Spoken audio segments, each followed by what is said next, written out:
আপনারা এই ভাইয়ের প্রশ্নটা হয়তো আপনারা শুনছেন। ভাই প্রশ্ন করছে যে একটা মহল খাগড়াছড়ি যে পরিস্থিতি এটা ঘোলাটে করার চেষ্টা করতেছে। একটা মহল আপনি এই প্রশ্নটা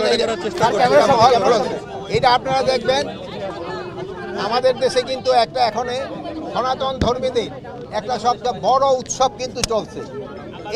এই উৎসবটাকে যেন আমরা শান্তিপূর্ণভাবে করার জন্য আমরা সব ধরনের প্রস্তুতি নিচ্ছি।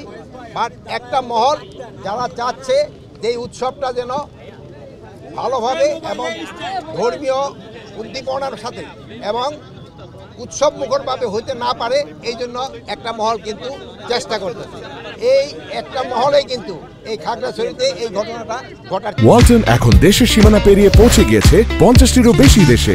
ওয়ালটন, ঘরে ঘরে বিশ্বজুড়ে। মাননীয় স্বরাষ্ট্র উপদেষ্টা, আমরা জানছি যে পার্শ্ববর্তী দেশ থেকে তাদেরকে অস্ত্র দেওয়া হচ্ছে, টাকা দিয়ে যোগান দেওয়া হচ্ছে এবং দীর্ঘদিন ধরে তাদের এই পরিকল্পনা।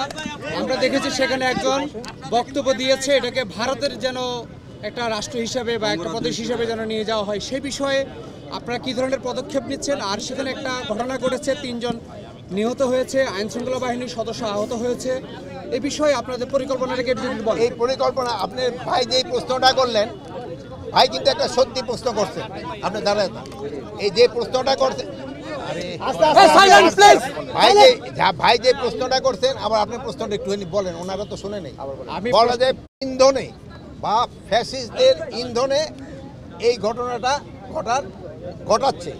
তা আমরা এটা যেন ঘটাতে না পারে এই জন্য আমরা আমাদের সর্বাত্মক ব্যবস্থা নিচ্ছি। এবং আমাদের যে উপদেষ্টা মানে প্রদীপ ভাই, আমাদের পার্বত্য চট্টগ্রামের যে উপদেষ্টা, উনি ওই জায়গায় আছেন, উনি এই জিনিসটাও দেখতেছেন। উনি আইন শৃঙ্খলা বাহিনী এবং লোকাল লিডারদের সাথে কথা বলছেন। এখন পরিস্থিতি মোটামুটি সন্তোষজনক অবস্থায় আছে। তো আপনারা জানেন কিছু সন্ত্রাসী পাহাড়ের উপরে থেকে তারা ফায়ার করছে এবং এই হাতিয়ারগুলি অনেক সময় বাইরে থেকে আসছে, যেটা আপনি ভাই বললেন। আমি অবশ্য দেশের নাম বলতে চাই না, আমার সাংবাদিক ভাই দেশের নামটা বলে দিচ্ছে। তা আপনারা এটা যেন প্রতিহত করতে হলে আপনাদের সবাই আমাদের সাহায্য এবং সহযোগিতা দরকার হবে। আপনারা সবাই আপনি সাহায্য সহযোগিতা করবেন।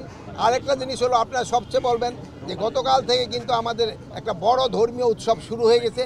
এই উৎসবের সময় যেন কেউ কোনো ধরনের বিশৃঙ্খলা সৃষ্টি না করে, রাস্তাঘাট যেন বন্ধ না করে এবং এই পূজাটা যেন নির্বিঘ্নভাবে উদযাপন করতে পারে, এই ধরনের সবাইকে আমি বলবো সাহায্য সহযোগিতা করার জন্য।